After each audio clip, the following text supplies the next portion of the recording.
पहिल्याच दिवशी दादा साम टीव्हीने सर्वात आधी हा सगळा प्रकार दाखवला. कशा पद्धतीने प्रश्नपत्रिका जी आहे ती अवघ्या 15 मिनिटात त्या ठिकाणी बाहेर झेरॉक्सच्या दुकानावर आली. अगदी 20-20 रुपयामध्ये त्या प्रश्नपत्रिका उत्तरपत्रिकांचं सेट होतं. नाही, मला वाटतं की मी आपल्याला या प्रश्नाचं उत्तर देताना सांगितलं की प्राथमिक पातळीवर तर त्याच्यामध्ये काही तफावत आढळून येते आहे. हस्तलिखित स्वरूपामधले ते मुद्दे आहेत.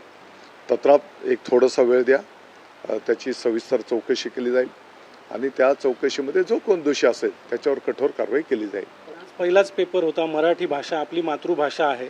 आज मराठीच्याच पेपरच्या दिवशी इतक्या मोठ्या प्रमाणात अशा पद्धतीने पेपर फुटणं किंवा कॉप्या पुरवलं जाणं म्हणजे एकूणच आपला शिक्षण पद्धती जी आहे किंवा शाळेमध्ये शिकवलं जात नाही का की विद्यार्थ्यांना मराठी भाषेसाठी देखील कॉपी करावी लागते. बघा, साधारणतः 1-1.5-2 महिन्यापूर्वीपासून कॉपीमुक्त परीक्षा अभियान या संदर्भामध्ये नियोजन केलं गेलं.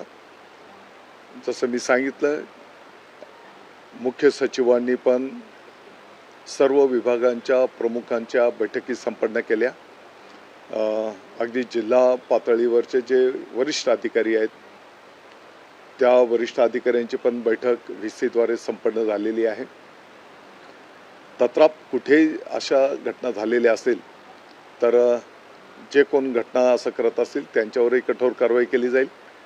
त्याच्यासोबतच पुढच्या काळामध्ये या गोष्टींची नोंद घेत ती परीक्षा केंद्र कायमस्वरूपी रद्द केली जातील. पोलिसांसमोर काही ठिकाणी कॉप्या पुरवल्या जात होत्या. जे कोण जबाबदार असेल त्यांच्यावर कारवाई केली जाईल.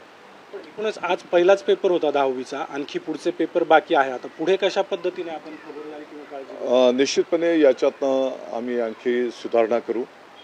ज्या ठिकाणी अशा घटना घडलेल्या असतील त्या ठिकाणी जास्तीचा पोलीस बंदोबस्त असेल आणि वरिष्ठ अधिकाऱ्यांना पण त्या ठिकाणी कडक धोरण स्वीकारण्याच्या संदर्भामध्ये सूचना केल्या जातील. काही ठिकाणी शिक्षकांना दमदाटी करून टवाळखोरांकडून कॉप्या पुरवल्या जात. ज्या ठिकाणी अशा घटना घडलेल्या आहेत त्याची गंभीर दखल शासनाने घेतलेली आहे आणि त्या सर्व ठिकाणी कठोर कारवाई केली जाईल.